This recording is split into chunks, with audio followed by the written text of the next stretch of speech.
Hello guys, जय श्री श्याम। कैसे हो? आई होप सभी स्वस्थ होंगे, मस्त होंगे, खुश होंगे अपने अपने घर में। तो पहले तो आप सभी चैनल को लाइक कीजिए, सब्सक्राइब कीजिए और अच्छी अच्छी वीडियोस पाने के लिए डेली वीडियोस को देखते रहिए। तो आज मैं बताने जा रही हूँ कि हमें श्याम बाबा की अर्जी कैसे लगानी चाहिए और किन किन चीज़ों की अर्जी लगानी चाहिए, किन किन चीज़ों की अर्जी नहीं लगानी चाहिए।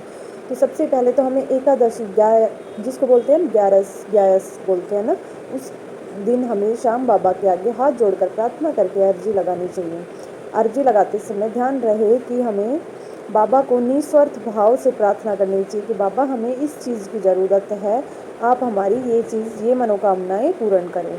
हमें अर्जी किन चीज़ों की नहीं लगानी चाहिए? अगर पति शराब पी के आ रहा है, आपस में हस्बैंड वाइफ झगड़े कर रहे हैं, बच्चे बात नहीं मान रहे, इन सब चीज़ों की हमें अर्जी बिल्कुल नहीं लगानी चाहिए। हमें जिन चीज़ों की ज़रूरत है उनकी अर्जी लगानी चाहिए। जैसे अपने बच्चों की नौकरी के लिए अर्जी लगाओ, किसी चीज़ का बिजनेस नहीं चल रहा है उसके लिए अर्जी लगाओ, मकान नहीं है उसके लिए अर्जी लगाओ, जो भी चीज़ें हैं उन सब के लिए अर्जी लगाओ जो हमारी ज़रूरत के लिए है, बहुत ज़्यादा ज़रूरत है। बाबा सब कुछ जानते हैं, श्याम बाबा हमारी हर बातों को जानते हैं।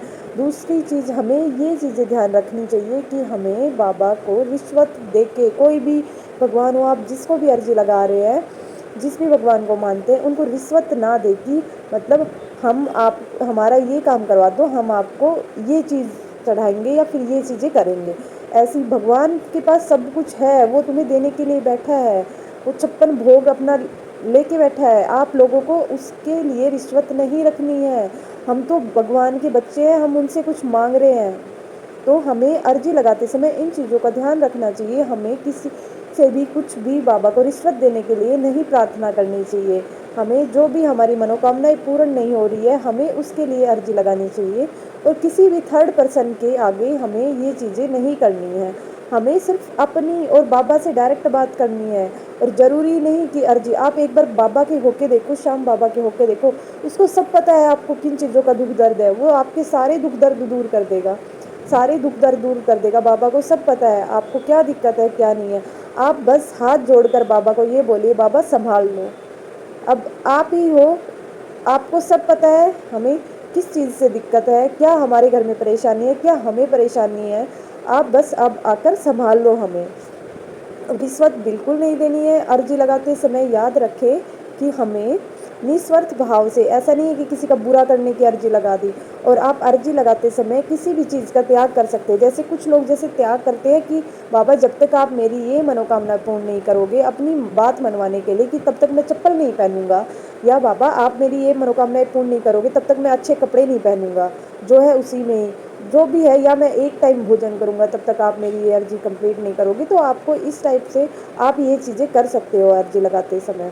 आप और अगर आप हाथ जोड़कर ही अर्जी लगा सकते हो इन चीज़ों के लिए, अगर आपसे हो पाता है तो आप एक जटा वाला नारियल लीजिए, उसमें 11 रुपए बांध कर और उनको बाबा के चरणों में रख के और बोलना, हे बाबा मेरी अपनी जो भी अर्जी लगा रहे हो आप, जो भी समस्या है उसको बाबा के आगे रखना। बाबा को संबोधित करना कि बाबा आपके हाथ में है सब कुछ।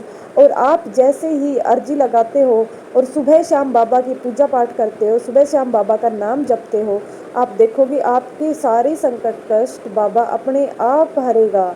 आप अपनी बात मनवाते हो बाबा के पास से, आपके सारे संकट कष्ट हरेगा, क्योंकि बाबा को पता है कि ये किस चीज़ से परेशान है, इसके लिए क्या सही है क्या गलत है।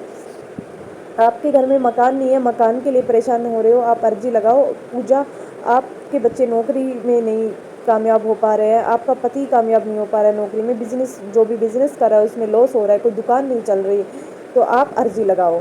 और बाबा को कभी भी रिश्वत ना दो। जो भी अपने प्यार प्रेम से जो भी भोग बनाया है उसका आप भोग लगाओ। ये नहीं है कि आप सिर्फ रिश्वत दो कि बाबा मेरा ये काम कर दे मैं ये करूँगा। ऐसे रिश्वत दे के बाबा के पास से कोई भी काम नहीं करवाना है। बाबा को आप हाथ जोड़कर प्रार्थना करो, सुबह शाम बाबा के भजन करो, बाबा से हाथ जोड़कर प्रार्थना करो, बाबा मेरा ये काम कर दो, मुझे इसकी बहुत ज़्यादा ज़रूरत है। ज़रूरत की चीज़ों की ही अर्जी लगाए, भाई याद की चीज़ों की अर्जी ना लगाए। और बाबा की तब तक पूजा पाठ करते रहे। पूजा पाठ आप हमेशा करें पर बाबा से प्रार्थना करें, तब तक आपकी अर्जी कंप्लीट नहीं हो जाती। बाबा आपकी अर्जी ज़रूर सुनेंगे। ग्यारस वाले दिन बाबा की पूजा करें, तुलसी की पूजा करें और श्याम बाबा की पूजा पाठ करें ग्यारस वाले दिन। और सभी चैनल को लाइक करें, सब्सक्राइब करें और सभी बोलो एक बार कमेंट सेक्शन में अपना प्यार प्रेम दिखाइए और बोलिए जय श्री श्याम, जय श्री श्याम, जय श्री श्याम।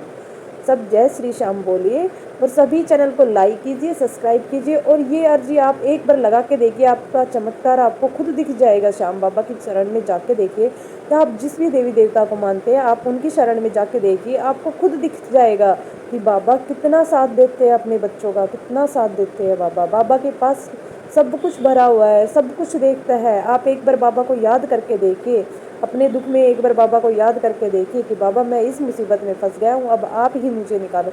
आप यकीन मानोगे आपकी बाबा हर हाल में सुनता है, हर हाल में सुनेगा, आपकी हर बातें सुनेगा। तो मेरा आप सभी से यही अनुरोध है कि आप एकादशी के दिन अर्जी लगाए और बाबा से प्रार्थना कीजिए और जैसे चैनल को लाइक कीजिए, सब्सक्राइब कीजिए। अब जिस भी भगवान की पूजा करते हैं आप कभी भी उनको रिश्वत की बातें ना करें, क्योंकि वो भगवान है भाई, वो तुमसे क्या रिश्वत लेगा, उसको सब पता है, वो सब चीज़ें देख रहा है। ठीक है, भगवान ही हमें, उनके पास तो सब कुछ है, हम तो उसके बच्चे हैं, वो हमें देगा, 100% देगा। तो आप सभी से अनुरोध है हाथ जोड़कर चैनल को लाइक कीजिए, सब्सक्राइब कीजिए और कंप्लीट वीडियो को देखिए, 100% आपका काम बनेगा। Thank you.